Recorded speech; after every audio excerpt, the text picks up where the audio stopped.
Here we are. Here we are. Monday morning, January the 4th.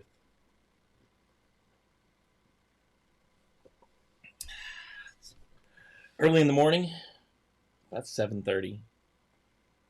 East Coast time out here in Virginia, of course. That's where we're coming from. First show back in the new year. And it was kind of a struggle. It was kind of a struggle to decide what we were going to do in 21. You know, was the content we're providing, was it worthwhile? We've seen steady growth across 2020. Even though the year was crazy, it was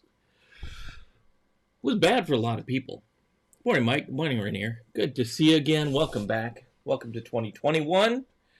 Trying to figure out our bearing, where we're going this year. Now, if you've been around, you know we have put a lot of focus in 2020 on some things like Cloud Plus, Security Plus, the risk management framework. I am a true believer that security and risk are so intertwined today that they can't be taught separately.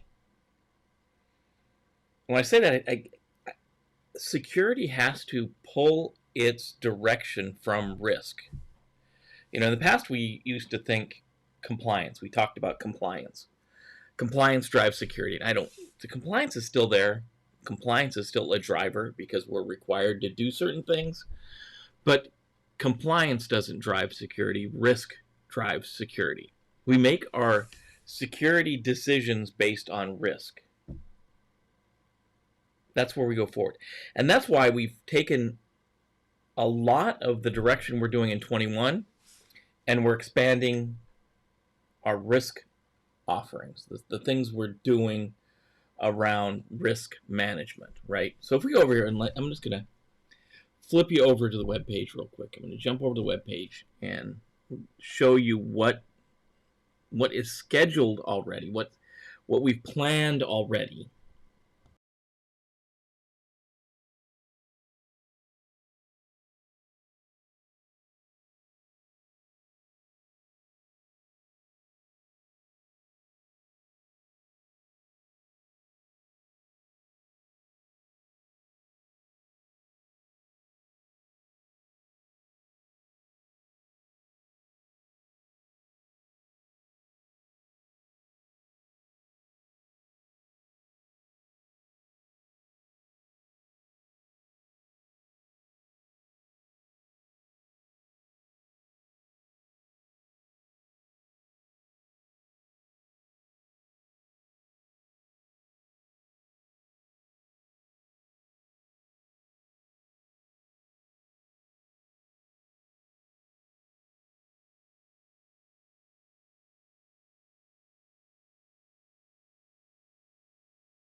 that's not all we're doing in the next year, right? So some of the stuff we still have up in the air, right? There's some things we have up in the air, right?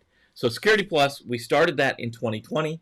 It got a little bit derailed because of it's just life, right? We didn't have enough time to get it in there. So we're going to pick up where we left off. We were in domain 2 when we left off. And we're going to pick that up and we're going to start moving forward.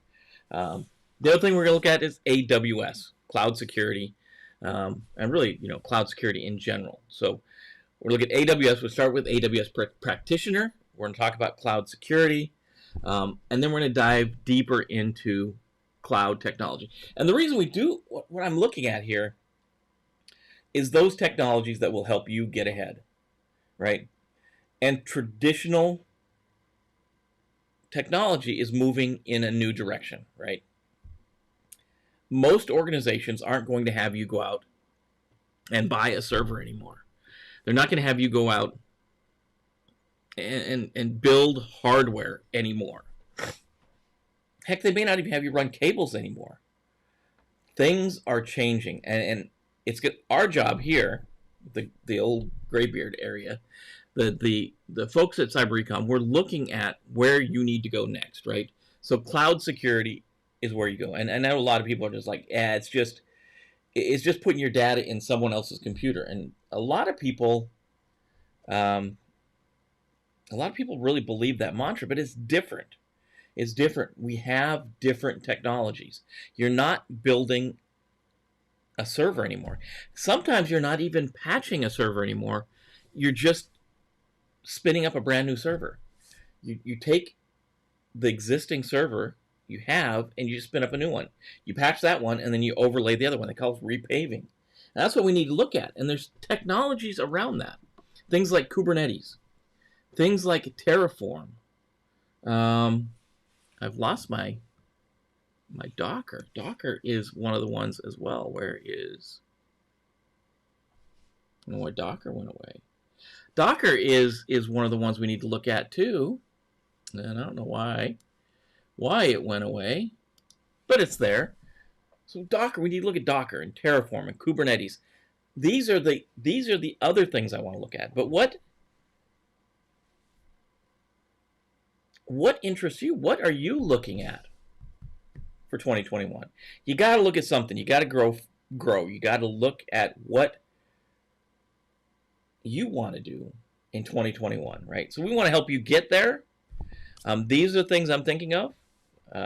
These 6 things will be sewn into the plan we have around risk management, and they tie perfectly with it, right? Other things we can talk about is those tools that are used by penetration testers, security control assessors, those kind of things. I'm taking this kind of the direction we're going is being your blue team, your place for blue team training. I want to look at things from the blue team. There are a ton of people out there doing red team stuff. There's a ton of people out there doing hacking stuff. I don't see a lot of people talking about blue team.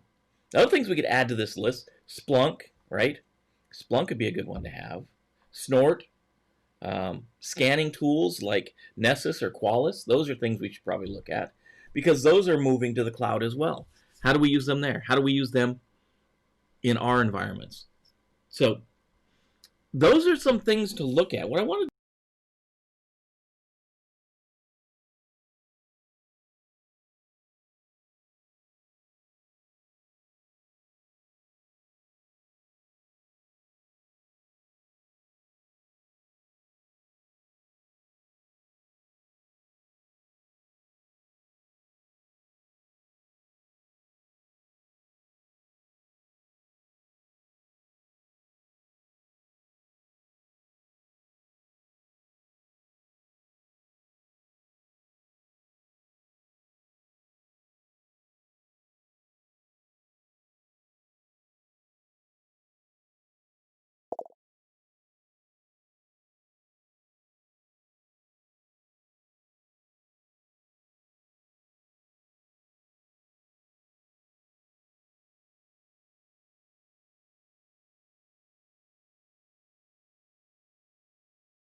So that's the stuff we want to build more and more courses like that. More and more courses where you can go out, you can check out your knowledge, you can see how good you're doing on it, how much you know about that, and what it's all about. These are the things we're looking at. It's not all, that doesn't have to be everything we do this year. Maybe this morning session should be in the evening.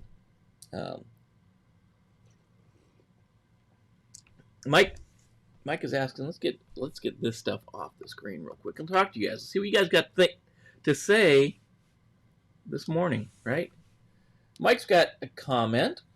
Where are my comments now? Let's bring them over. Mike's saying, what's up with the C-Risk? What you want to know about the C-Risk, I guess is the question. C-Risk is an ISACA exam. It looks at risk from the enterprise level. It's building an enterprise level risk management program. If you're in a position, say like you're in a position supporting, or maybe you are the risk executive function, that's the level that the C-Risk is at. It's at the risk executive function level. You're advising the senior security official, like the chief security officer, chief information security officer, the chief information officer. You're advising those people about how to handle risk. You're doing stuff like key risk indicators and key performance indicators. That's the kind of things that you'll be doing with the C-Risk. There's a lot to cover in the C-Risk. It's a good certification to have, I think. I think it's good to have the CAP and the C-Risk because you're looking at risk from the system level up and from the enterprise level down, kind of meeting in the middle. You get a good holistic view of risk management. That's what's up with the C-Risk. Do you have a specific question, Mike? I'd love to hear it. The other thing Mike asks is conducting risk assessments.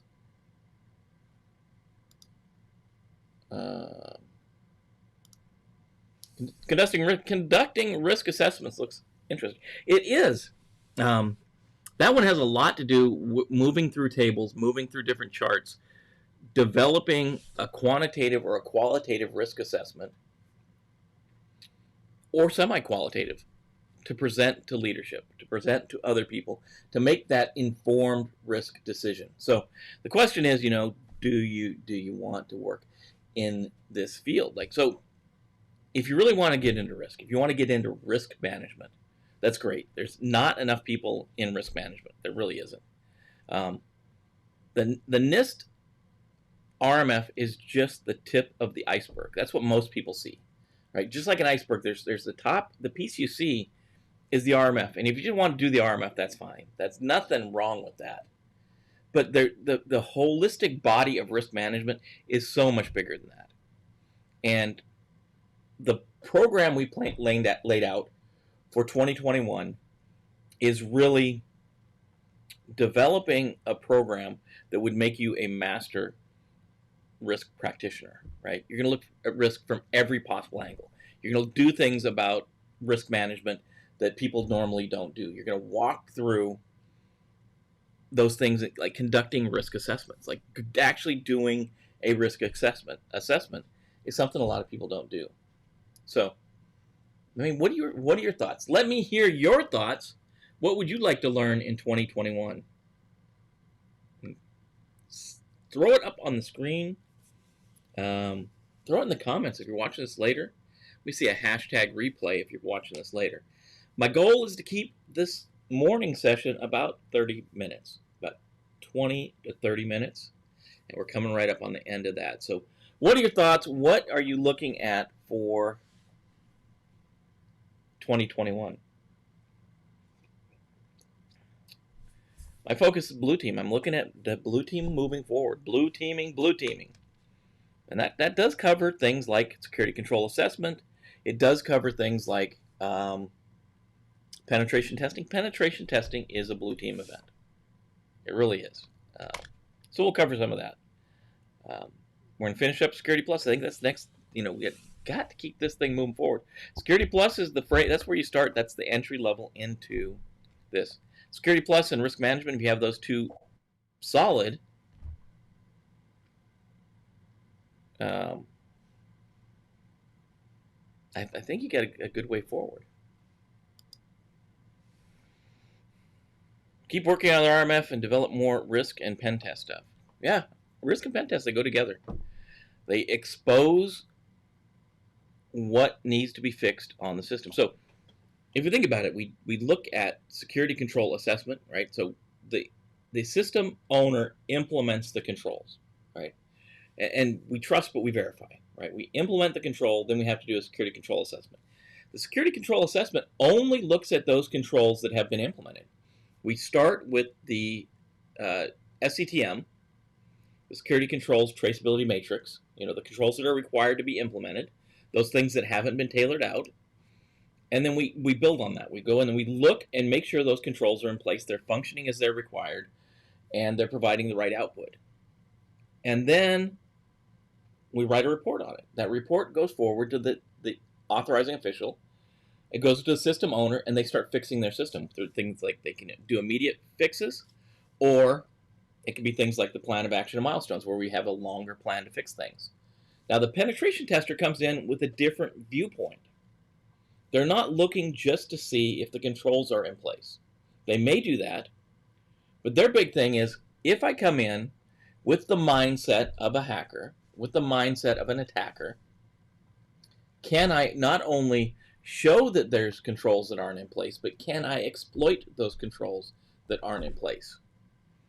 So that's where the control tester stops at the point where they say the control is or is not in place. The penetration tester goes on beyond that to prove what can happen if that control is not in place and it's not fixed, right? So that's, they move another level forward. They move a bit forward and prove what can happen with that control not being in place. Good plan, Mike. I think you got a good plan. There's a lot.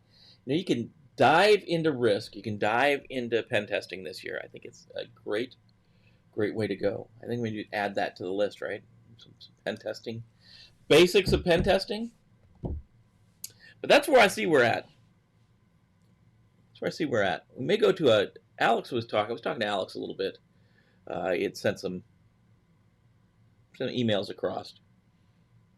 Think about going maybe to a 4-day plan, Monday through Thursday, and not broadcasting Friday. I don't know. We'll see. We'll see the way forward. But you'll be informed. You'll know what's going on. I guess that's the talk for this morning. Not a lot to talk about. I wanted to show you where we're at, where we're going, what the courses look like now.